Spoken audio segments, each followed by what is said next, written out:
कलयुग में मनुष्य के जीवन में दुख, तनाव, पाप और भ्रम बहुत अधिक बढ़ गए हैं।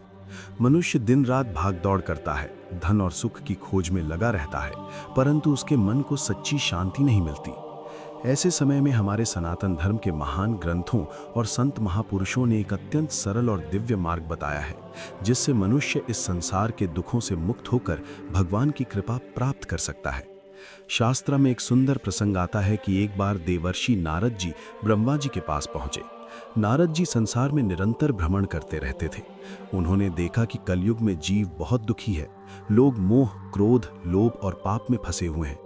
ये सब देखकर नारद जी के हृदय में करुणा जागी और उन्होंने ब्रह्मा जी से विनम्रता से पूछा, हे प्रभु, इस कलयुग में जीव कैसे इस संसार सागर से पार हो सकता है? कलयुग के दोषों से कैसे बच सकता है? तब ब्रह्मा जी ने कहा, हे नारद, तुमने बहुत ही उत्तम प्रश्न पूछा है। ये प्रश्न केवल तुम्हारा ही नहीं बल्कि समस्त मानव जाति के कल्याण से जुड़ा हुआ है। अब मैं तुम्हें एक अत्यंत गुप्त और महान रहस्य बताता हूँ, जो सभी वेदों का सार है। यदि कोई मनुष्य इस उपाय को अपनाता है तो वो कलयुग के सारे दुखों और पापों से मुक्त हो सकता है। ब्रह्मा जी ने कहा कि भगवान के पवित्र नामों का स्मरण और जप ही वो सबसे सरल और श्रेष्ठ उपाय है, जिससे मनुष्य कलयुग के अंधकार से बाहर निकल सकता है। फिर ब्रह्मा जी ने वो महान महामंत्र बताया, हरे राम राम राम हरे हरे, हरे कृष्ण कृष्ण कृष्ण हरे हरे। ये 16 नामों और 32 अक्षरों वाला महामंत्र है। शास्त्रों में कहा गया है कि ये महामंत्र कलयुग के सभी पापों और दोषों का नाश करने वाला है।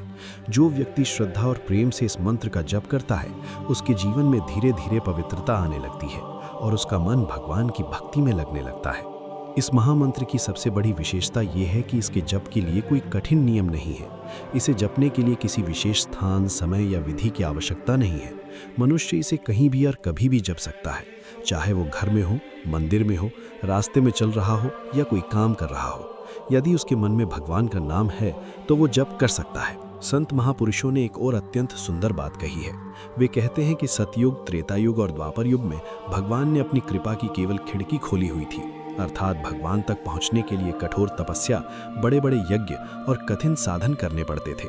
लेकिन कलयुग में भगवान ने हम जीवों पर अत्यंत दया की है। इस युग में प्रभु ने अपनी कृपा की केवल खिड़की ही नहीं बल्कि अपनी कृपा के फाटक ही खोल दिए हैं, अर्थात अब भगवान तक पहुंचने का मार्ग बहुत सरल कर दिया गया है। केवल भगवान के नाम का स्मरण करने से भी मनुष्य उनकी कृपा का अधिकारी बन सकता है।